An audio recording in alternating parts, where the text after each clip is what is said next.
परम प्रिय शिष्यों, आज मैं आप सब लोगों को कुंडलिनी जागृत करने की बहुत ही अलौकिक और अद्भुत विधि बताऊंगा।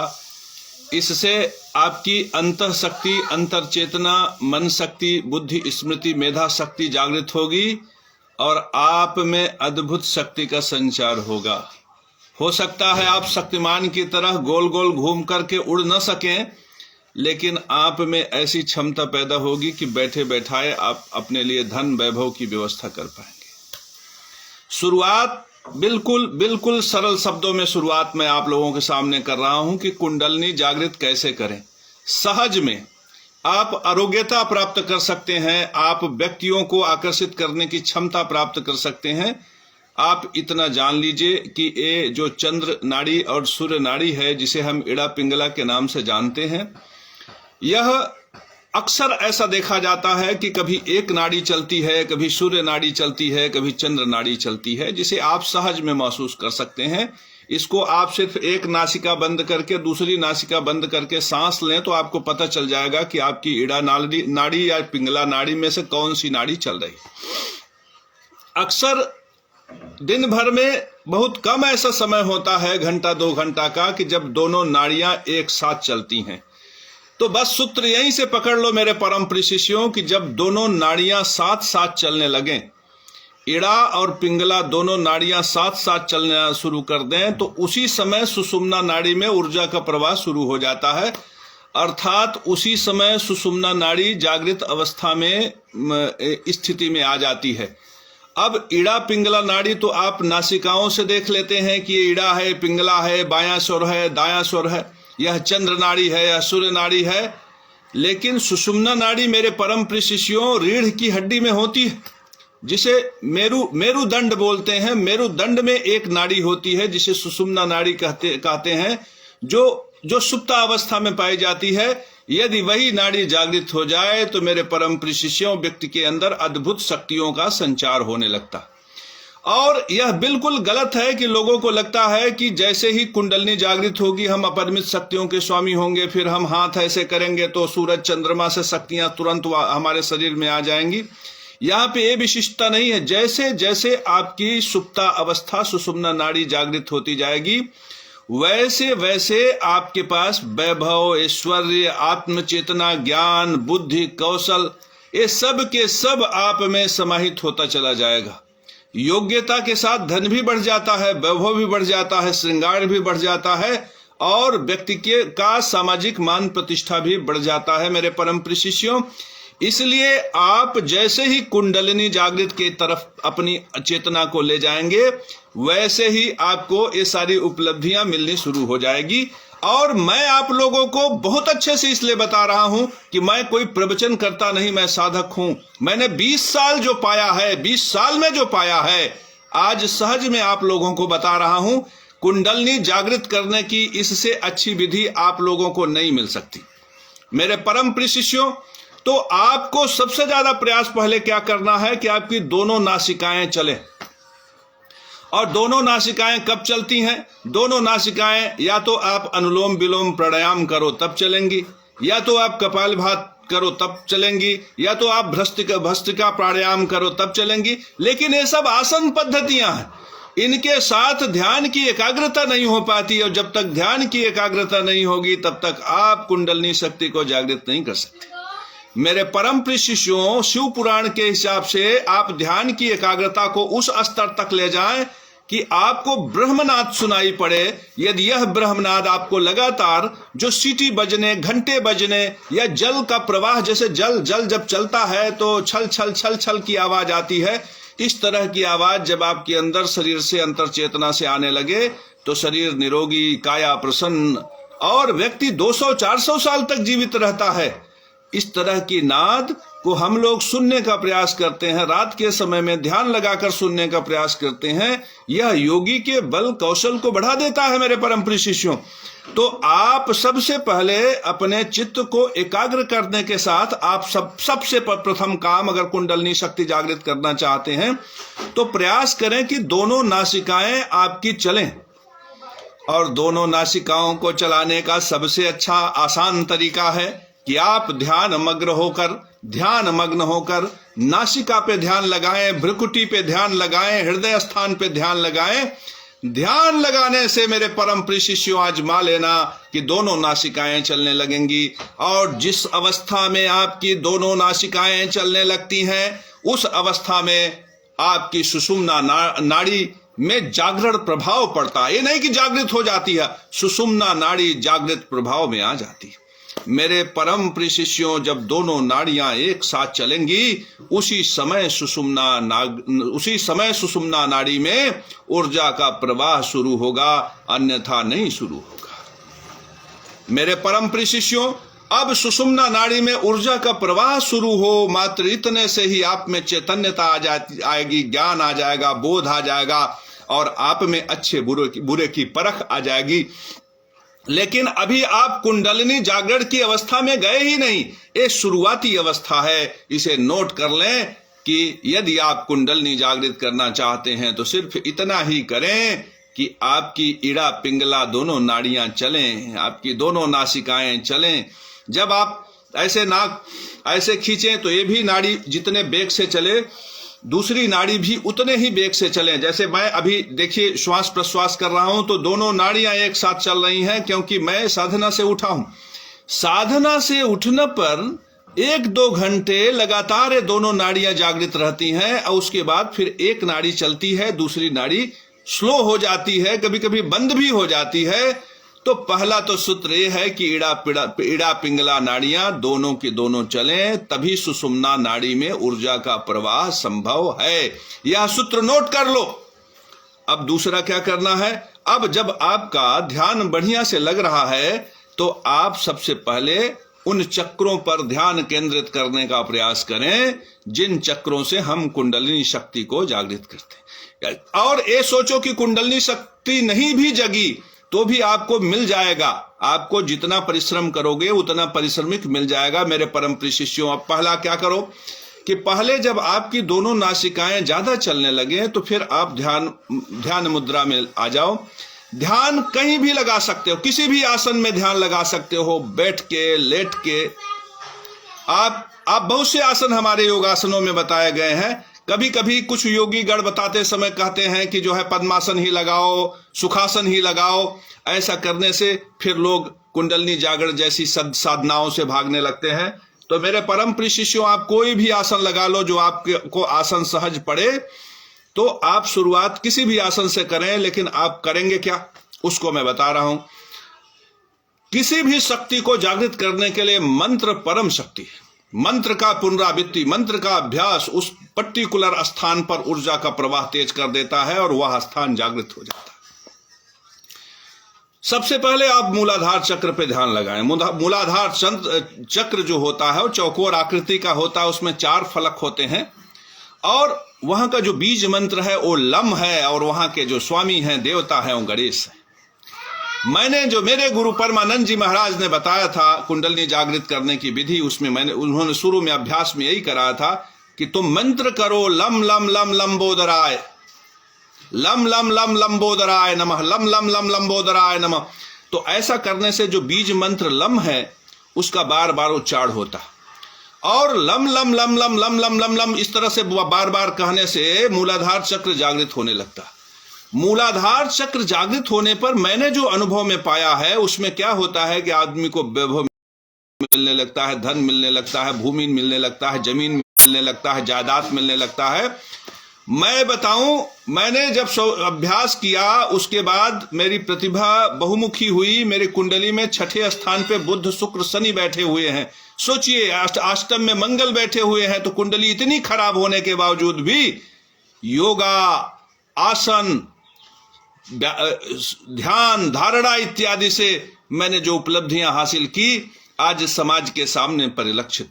मेरे परम प्रिय शिष्यों, तो ये लम लम लम लंबोदराय नमः ये बहुत हल्का मंत्र नहीं है, ये बहुत बड़ा मंत्र है। इसमें मूलाधार चक्र जागृत होता है और गणेश जी का आशीर्वाद मिलता है। गणेश जी की कृपा से लाभ क्षेम अपने बस में हो जाता है। रिद्धि सिद्धियां जो दात्री देवी देवता हैं वे सब अनुकूल होने लगते हैं।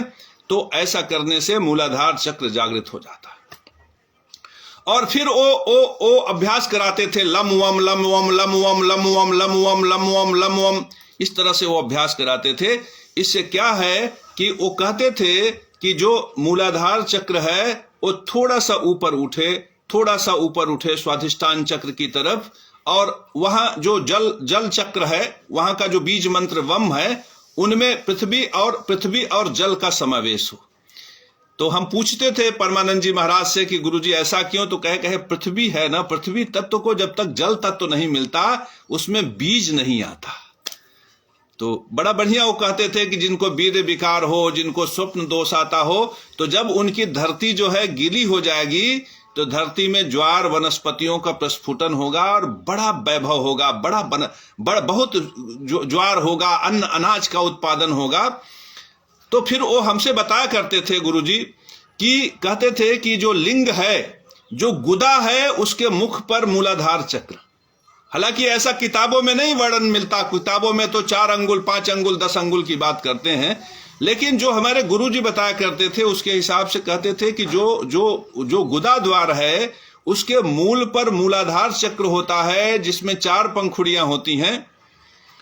और उसके बाद उन्होंने कहा कि जो लिंग होता है या जो स्त्रियों में योनि होती है, उसके मूल पर स्वाधिष्ठान चक्र होता, इसे जल चक्र कहते हैं। और जैसे वीर्य का निकलना, रज का निकलना, या फिर अनावश्यक उत्सर्जी पदार्थ को जल के मार्ग से निकलना, इन स्थानों से संपादित होता है। तो यहां पे जल विशिष्टता से है, इसीलिए इसको जल चक्र कहा गया है। और इस जल चक्र में चूंकि बीज उत्पादन की स्थिति है और चूंकि ब्रह्म सृष्टि कारक है, इसीलिए इस स्थान पर देवता में ब्रह्म को माना गया है। ब्रह्म यहां से सृजन करता। मेरे परम प्रिय शिष्यों, तो इस स्थान को जागृत करोगे तो आपको परम प्रेयसी प्राप्त होगी, परम सुंदरियां प्राप्त होंगी। मुझे प्राप्त हुई है, इसलिए मैं आपको बता रहा हूं।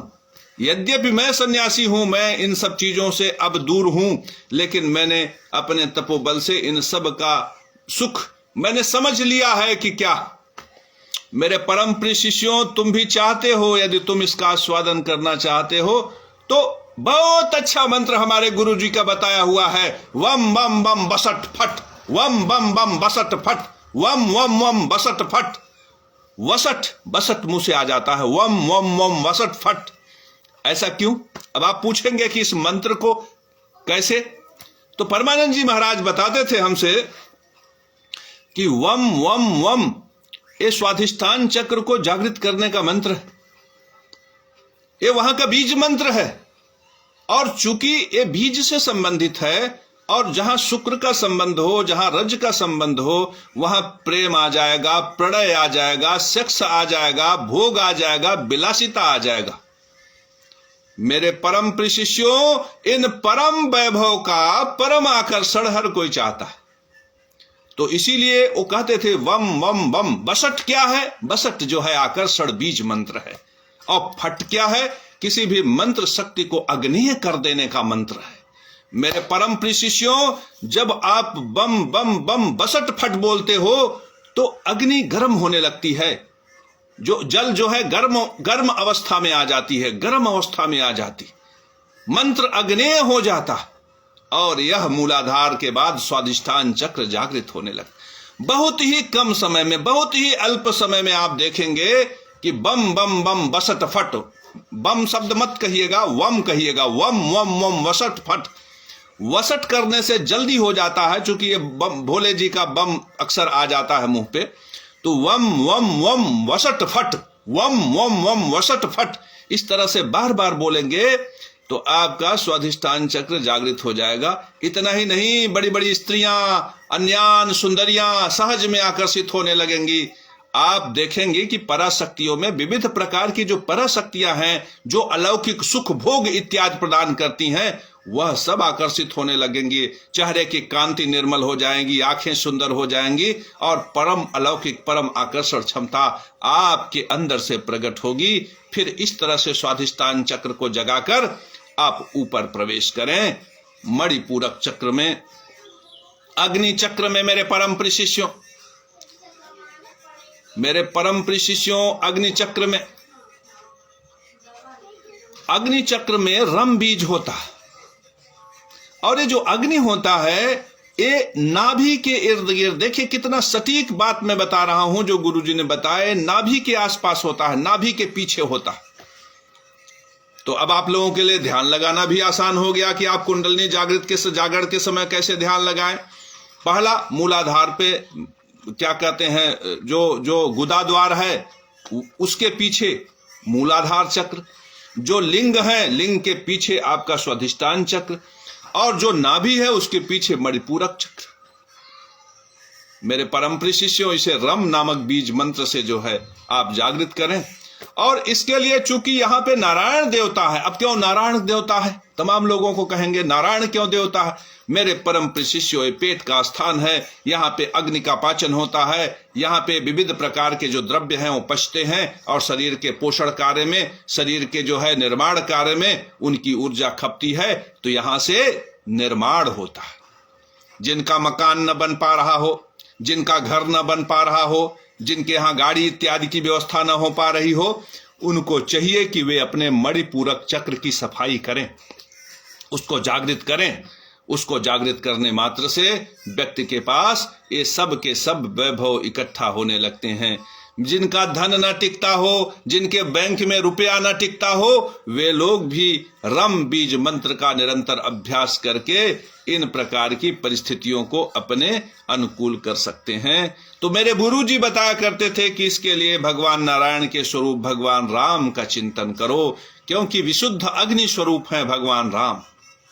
राम में सत्य है और सत्य प्रकाश स्वरूप है, प्रकाश अग्नि स्वरूप है। इसलिए मेरे परम प्रिय शिष्यों, मेरे सदगुरु श्री परमानंद जी महाराज का बताया गया ये शब्द ग्रहण करो। उनका कहना था, अगर रम बीज को, अग्नि चक्र को जागृत करना है तो ओम रांग रांग रांग रामाय नमः, या फिर रंग रंग रंग रामाय नमः बोल सकते हो, या फिर रम रम रम रामाय नमः।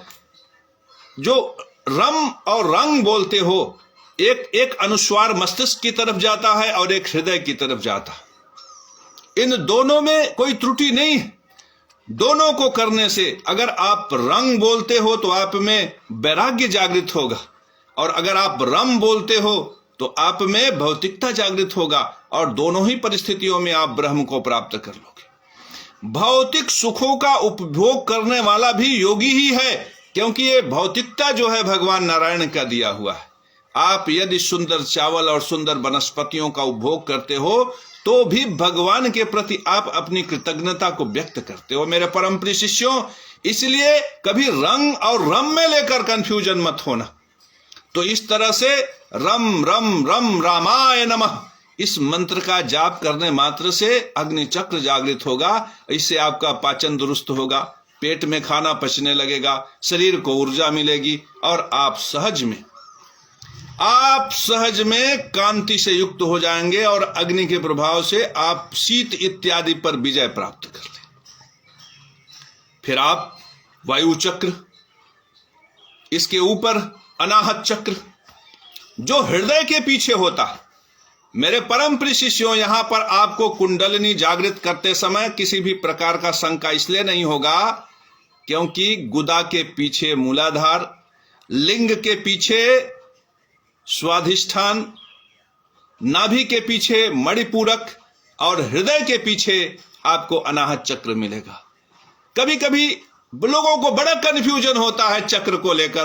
वो चक्र में मूलाधार को तो मान लीजिए मूल पे ध्यान लगा लिए, अब वो मणिपूरक में या स्वाधिष्ठान में भ्रमित हो जाते हैं कि उनका स्थान कहाँ, और इसके भ्रम की वजह से भी उनकी कुंडलिनी शक्ति का जो जागरण का प्रयास होता है वो निष्फल चला जाता है मेरे परम प्रिय शिष्यों।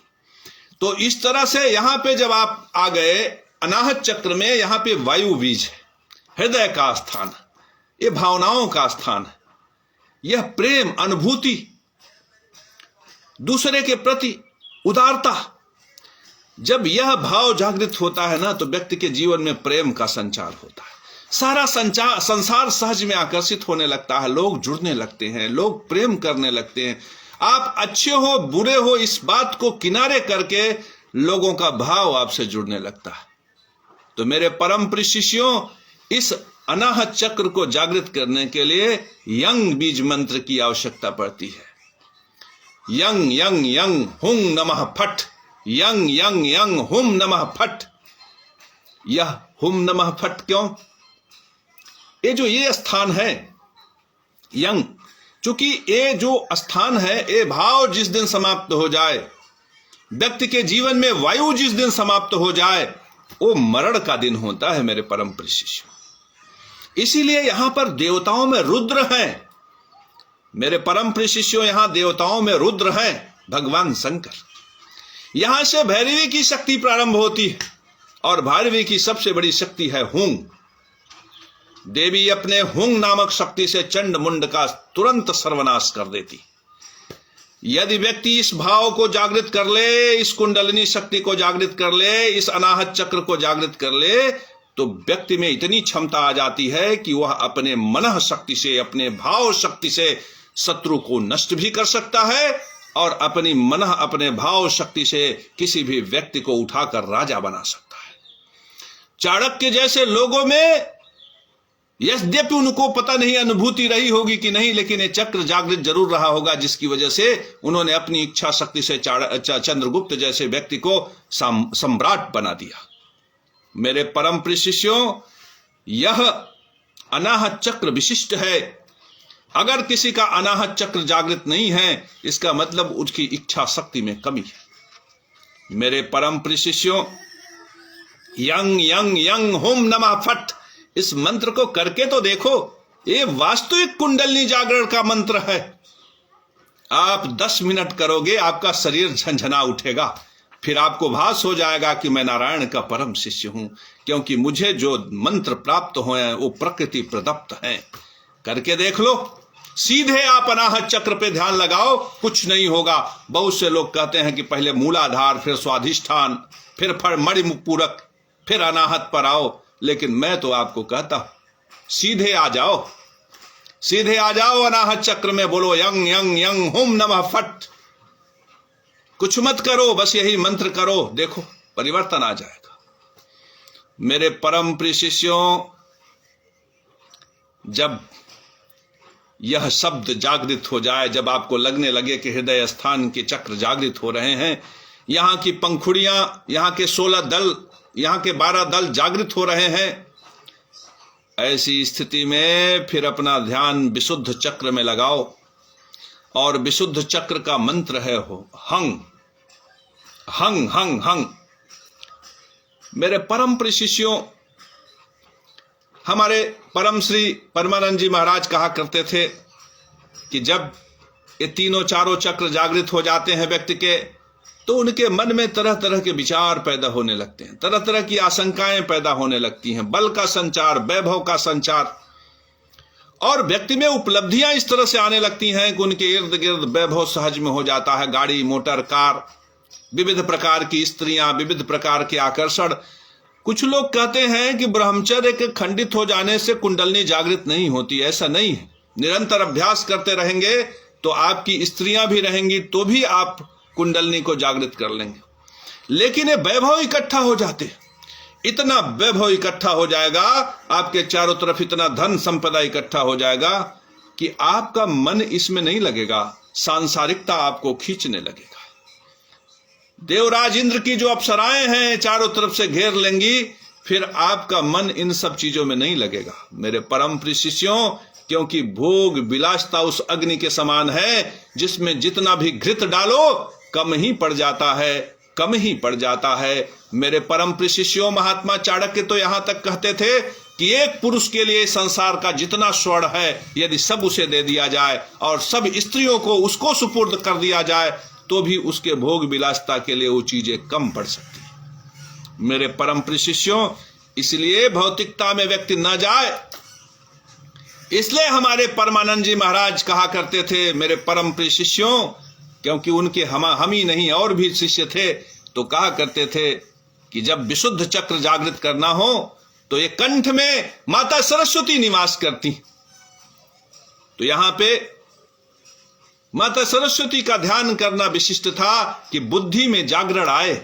और बल बुद्धि के सबसे बड़े देवता हमारे गुरु जी हनुमान जी को मानते थे। इसीलिए वो कहा करते थे कि यहां पर आ जाओ तो छोड़ दो सब नियम और जपो हंग हंग हंग हनुमते नमः, हंग हंग हंग हनुमते नमः। राम को जप लिया तो हनुमान को जपना बहुत जरूरी हो जाता है।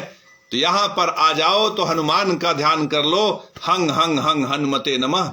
तो भाव, विचार, राक्षस, बैरी सब यहां पे आकर विशुद्ध चक्र में समाहित होकर सब गति को प्राप्त कर जाते हैं, अर्थात सारे क्षोभ विक्षोभ यहीं पे आके समाप्त हो जाते हैं मेरे परम प्रिय शिष्यों। फिर अंत में आज्ञा चक्र ओम, दो पंखुड़ियां जिनमें एक एक एक केंद्र, दो पंखुड़ियां जिनमें यहां पे बीज मंत्र सिर्फ ओम ओम। आप लोगों के मन में आ रहा होगा कि जैसे मैंने विशुद्ध चक्र में माता सरस्वती को कहा तो यहां पे कौन से देवता विराजमान है? तो मेरे परम प्रिय शिष्यों, एक तरफ सूर्य, दूसरी तरफ चंद्र। इसी से समझ लो यहां पे अर्धनारीश्वर भगवान शंकर, यहां पे देवता है अर्धनारीश्वर भगवान शंकर। बस ध्यान लगाओ ओम। मात्र ओमकार के उच्चारण से भी समस्त नाड़ी नस नाड़ियों पर उत्तम प्रभाव पड़ता है। स्त्री पुरुष सबको समान रूप से ओम का उच्चारण करना चाहिए। और फिर इतना चक्र जब जागृत हो जाता है तो सहस्त्रार्ध जिसे ब्रह्मांड बोलते हो अपने से धीरे धीरे जागृत होता है, धीरे धीरे जागृत होता है और पूरा उम्र लग जाता है। धीरे धीरे जागृत होते होते जागृत की अवस्था में हो जाता है और फिर आपका इस तरह से सातों चक्र जागृत हो जाते हैं मेरे परम प्रिय शिष्यों। ये सहज विधि, ये सरल विधि जो मैंने आपको बताया है, आप इस पर अभ्यास करके देख लो। आप अभ्यास करके देख लो, आपको कोई साइड इफेक्ट नहीं होगा, किसी गुरु की जरूरत नहीं पड़ेगी, किसी भी प्रकार की असहज अवस्था नहीं आएगी, किसी प्रकार का भय नहीं लगेगा, किसी तरह का रोग नहीं होगा, किसी तरह की व्याधि नहीं होगी और सहज में आपका साधना सतत सतत सतत और सतत चलता रहेगा। और इन सब के साथ आप सहज में लक्ष्मी नारायण भगवान को मत भूलिएगा। खाली समय में ओम नमो नारायणाय और ओम नमो भगवते वासुदेवाय मंत्र भी करते रहिएगा। और जो लोग व्यापारी हैं वे थोड़ा समय निकाल के श्रीम ह्रीम श्रीम महालक्ष्मी मम धन व्यापार वर्धनम कुरकुर स्वाहा, ये ब्रांडेड मंत्र है मेरा। तमाम शिष्य कहते हैं गुरुजी जब से आपने मंत्र दिया मेरे जीवन में चमत्कार हो गया, धन वैभव बढ़ गया। बहुत से लोग उन्नति किए, परम उन्नति की अवस्था में प्राप्त हुए और सहज में दिखा भी। तो मेरे परम प्रिय शिष्यों, कुंडलनी जागृत करने का मैंने जो अद्भुत विधि बताई है, प्रयास करो, इस पर थोड़ा समय दो, थोड़ा ऊर्जा लगाओ और देखो इसका परिणाम। फिर तुम आश्चर्य में पड़ोगे कि निश्चित रूप से कुछ नया आज मिल गया जो जिंदगी में हमें प्रकाश की तरफ ले जाने में सहायक होगा।